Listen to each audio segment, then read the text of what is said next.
Hey gang, welcome back to another episode of Talking eBay. So today's episode is all about best offers. So a lot of people have been asking what happened to the best offer button on eBay. It kind of went missing. There was a little glitch somewhere, but you have to be able to turn it on. And I'm going to show you exactly where that switch is in your listing. So let's get right to the video. So if you're looking for that best offer button, we need to add it on. Somehow when I did some updating, it got shut off and I couldn't find it myself. So I wanted to make a quick video and just show you where it is. So I just made a mock listing. You have to get into make a listing. And then you want to get down to, put all your information in, put it in, everything in the condition. So what you want to look here is in the pricing section here.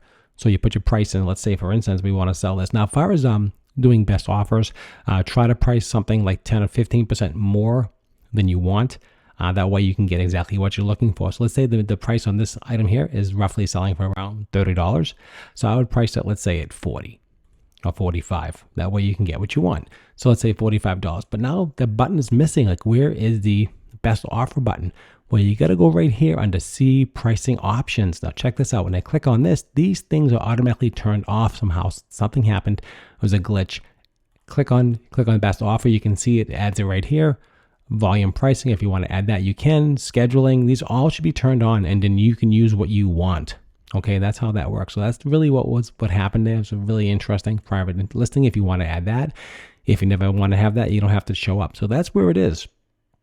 And then autofill pricing details, you can have that on or off, whatever you want. So now you can see here is allow offers. Now you turn that on. So now you can that's where it is. Simple as that. So that's where it was. It's just hiding under this little, under See Pricing Options. You click on that and it opens up. And then you can actually do your minimums and maximums if you want to set that.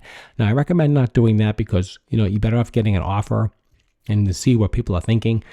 So if you put a too low of a minimum in, you might not reach it. And I've had that happen to me before. So, sometimes you can talk to people and get them to the price you want to. Someone might offer you $20 for this item and you're really looking for 30, but you're asking 45. Say, can we meet in the middle? Can we meet at $30? And be surprised.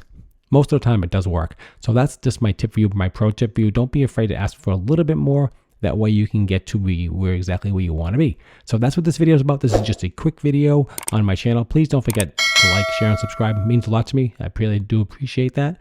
So definitely subscribe, hit that subscribe button, and also share and like this video. It helps me and helps everybody else in the community, and that's what it's all about. So if you have any questions, leave it down below in the comment section, and I'll be glad to answer it for you. So that's where it is. That's the missing right there. Best offer, just hit that See Pricing Options, make sure it's on. Because if it's not on, you won't see it and it gets confusing. Like, where is it? And that's how we do it. All right, guys, appreciate it as always. I'll see you at the next video. And don't forget to keep on selling.